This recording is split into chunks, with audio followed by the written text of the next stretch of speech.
In today's video, we are going to be labeling the unit circle. So the unit circle is going to be very important as you go on in calculus or pre-cal, but we're just going to get straight into this. So one thing that you need to just know is the angles of the unit circle. So we know the basic ones. We know that this is 0 and 360. This is 0 and 360. We know that this is 270. This right here is 180. And this is 90 degrees. So we know that. But now we have to figure out all these extra lines that are in the middle. How are we going to figure out what they are, what angles they are? So you have to know 3. And then once you know 3, you should be able to know the rest. And the 3 you have to know at least 3. So here we have 30 degrees. This is 45. And if you guessed it, this is 60. So it's very poorly drawn because I drew it myself. But if you have a really good unit circle, you would know this is 30 degrees, 15, 15, 30. So that's how it is. So from 0 to here is 30, right? From 30 to 45 is 15. From 45 to 60 is 15. You can see that they're really, really small. And then from 60 to 90 is 30. So then from 90 to here is 30. So we're going to add 30 to 90. And so that's going to be 120. From 120 to this right here, it's going to be 15 as well. So we're going to add 15 to 120. And this is going to be 135. And then from 135 to 150, 15. So this is going to be 150. I already said that. 150. And then from 150 to 180 is 30. So we can see that there's 30 in there. Then from 180 to this, the first line is 30. So we're going to add 30 to 180. And we're going to have 210. We're going to add 15 to get the next, 225. We're going to add another 15 to get the next, 240. And then 30. From 270 to the first line, we're going to add 30 to that. We have 300. We're going to add 15 to get to the next, 315. We're going to add 15, 330. Then obviously we're going to add 30 to get to 360. So that's basically it. Once you know the first 3, you know that it's 30 to get here, 15, 15. And then 30. Then you can just do it. 90, add 30. At 15, 15, at 30, then at, like, you just kind of figure out how that's done. So the next thing that we have to figure out is what each point is. Now, on the unit circle, if you go back to the past videos where we're talking about angles on the coordinate plane, we have an angle, our terminal arm or whatever angle is R. So from this point to a point is R. Now, on the unit circle, your R is always going to equal 1. On the unit circle, that R is always going to equal 1. That's why it's on the unit circle. So when you're asked to find points on the unit circle, you know that your R is always a 1. That's just a golden rule on the unit circle. R equals to 1 to that point right here. From your origin to that point, so from this point to this point as well, that's going to be an R. That's a 1. From this point to this point, that's R1. Wherever in the unit circle, even if I make one up right here, from that point to this point, that line is going to be a 1. Because it's on the unit circle. So even from here to here, that's going to be a 1. Right? Okay. This is still your y-axis and your x-axis. Your y and your x-axis. So now we are going to label each point. So each point here. So for this one right here, we have, so for this one right here, it's going to be a 1 and a 0. So your x and y, so we have 1 right here and a 0. Okay? So we're going to label the other points. Here's the catch. We're going to do a U, that's how I like to call it. It's a U kind of shape to do this. And how you do it is you go 1, 2, 3. There's really, I don't know the reason why it's like this, but that's just how it is. I'm going to leave enough space. So 1, 2, 3. So this one is for the 60, 45. And then we're going to go back up in a U and go 1, 2, 3 as well. We're going to put 2 on the bottoms all the way through. And we're going to square root all the tops except for the 1. So we're going to put square root everywhere on the top but the 1. Wow, yeah, that was a lot of information to take in. We're going to do that again. So, let me erase this so we can do it again. Again, we're going to do the U. That's just how I like to remember it. We're going to do 1, 2, 3, 1, 2, 3 in a U shape. So we're going to go 1, 2, 3, U, go back up, 1, 2, 3. Right, that's the first step. Now we're going to divide every single one by 2.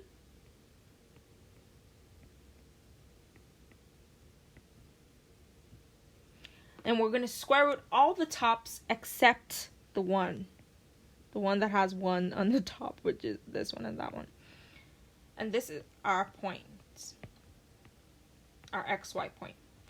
Now this is XY point. There's no R here. That's why you can't see any of them equal 1. Because our R is from this point to this point. This is our XY, not RY or whatever. So that's why there's no 1 here.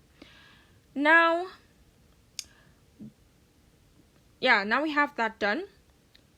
Again, you just need to know your quadrant 1, and you're going to be able to fill in the rest. So now we're going to take this and just mirror it to this side. And then when we're done this side, we're going to mirror that to this side, and then mirror this to this side.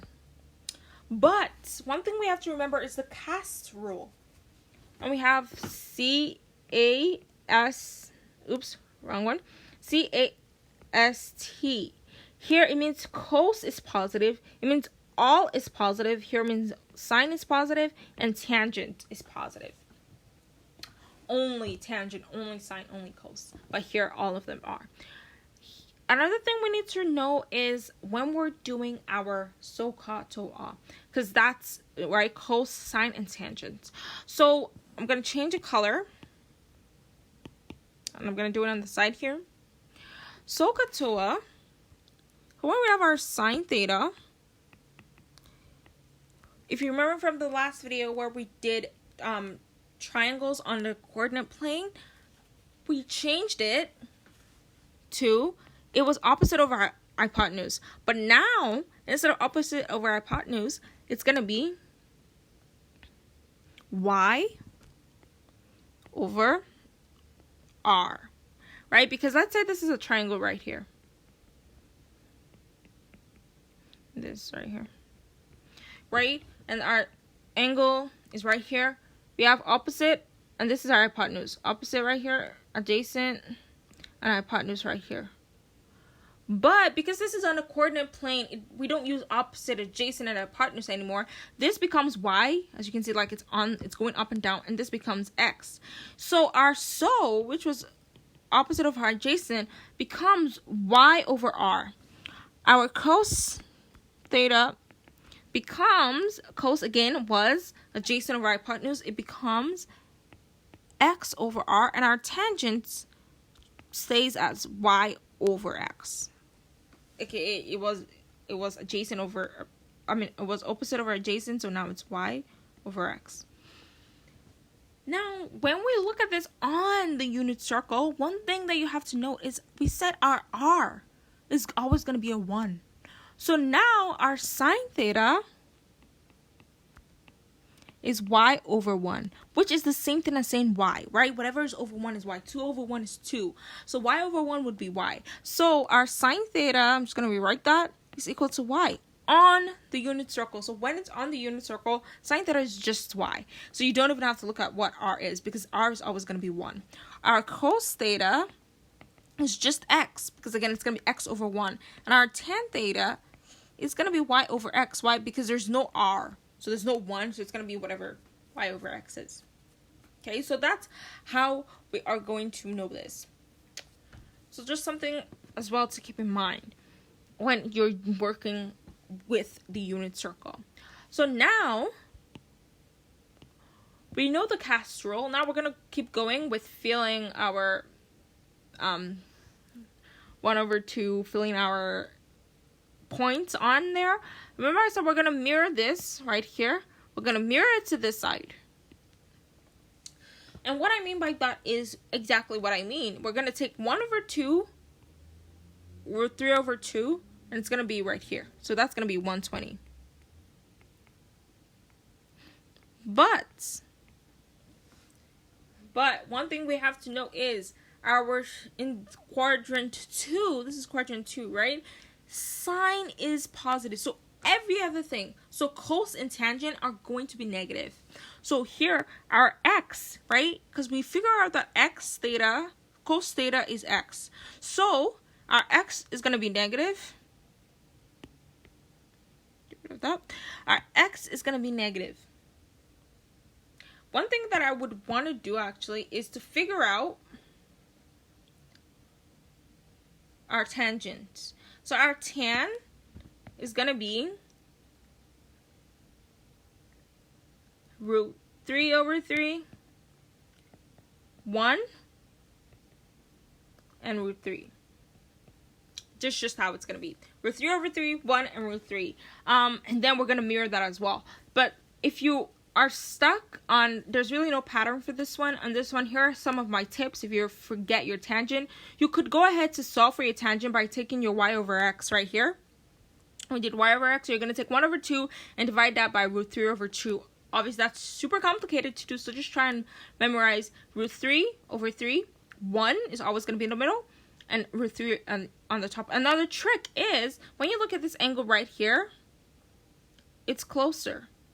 Right? So it's smaller than this angle right here. You can see like from this line from 60 degrees is way bigger than 30 degrees. So your 30 degrees is going to be a fraction. A fraction is always smaller, right? So your 30 degrees is going to be a fraction, while your 60 is going to be root 3. And then your middle 45 degree angle is always going to be a 1. So now we're going to reflect root 3 over here.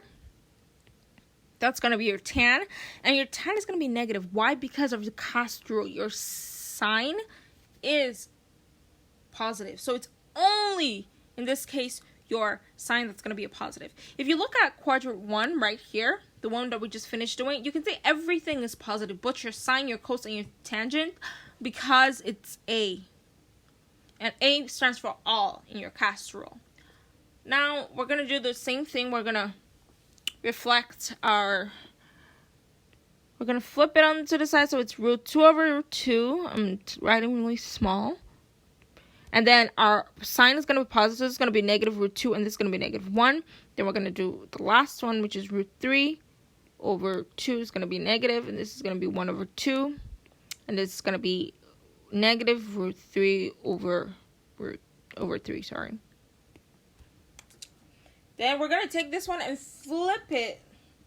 Almost like we are, I don't know, what do we flip now? We're going to flip it this way. So it's going to be this. So it's going to be this right here for 210. So it's going to be the angle for 150. So the points for 150 is going to reflect to 210 and so on. So we're going to have, but here our tangent is positive. So every other thing is going to be a negative. Okay, so I'm just going to reduce so we can have more of this space to write what we're writing out. Actually, I'm going to increase it right here. Just zoom in on here so I can properly write what I'm writing. Ooh, I need to see what I'm reflecting. So here we have root 3 over 2. This is going to be a negative. And then we're going to have negative 1 over 2.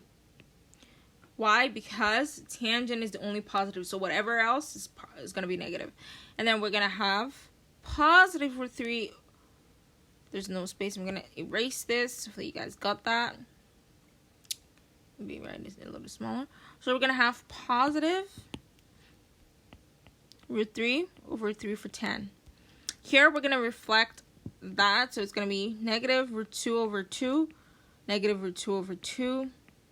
For x, this is x and y, by the way. And then we're going to have 1, positive 1. And then for this one, we're going to have negative 1 over 2. Then we're going to have negative root 3 over 2. And this one is going to be root 3. Okay, now we're going to take this one right here. We're going to flip it this way. Okay, and then do the other one. So, here we go.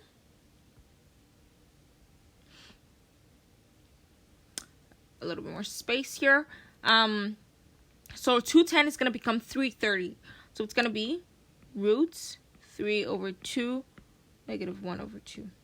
Negative, why? Because it's only cos. So our x, right? From here, we know that a cos is just x and sine is y. It's only cos, which is our x, that's going to be positive. So every other thing, so our tan is also going to be negative.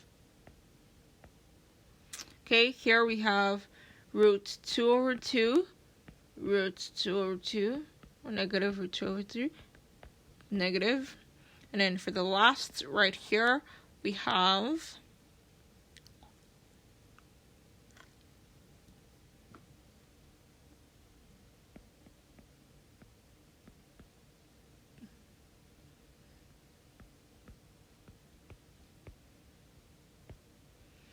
again, right, this angle is bigger than this angle. This whole angle right here is bigger than that angle. Okay, so that's pretty much it. I know that that was confusing, so you can go back and play the video again because it's quite strange. So that is one of the things that you need to note and you need to do so you can be on track. So for your straight angles, or for the one where it's 0 and 360, we can say that it's 1 and 0, right? Because we have, this is R, this point right here to this point right here, that's R. So we have, that's 1 and 0 because we are not moving on the Y. For this one right here, it would be 0 and a negative 1, right? Because this is in the negatives.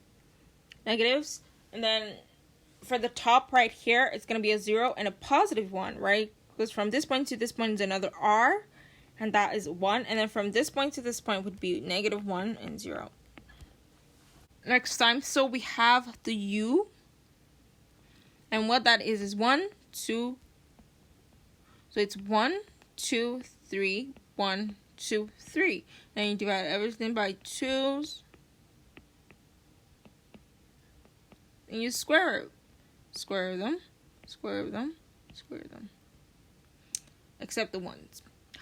Remember your 30 plus 15 plus 15 plus 30. So for each, so then it's going to be, so you know you started at 0, right?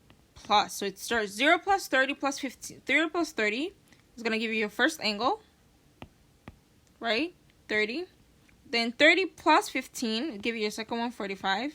Then 45 plus 15 will give you your other one, 60. 60 plus 30 will give you right here, 90.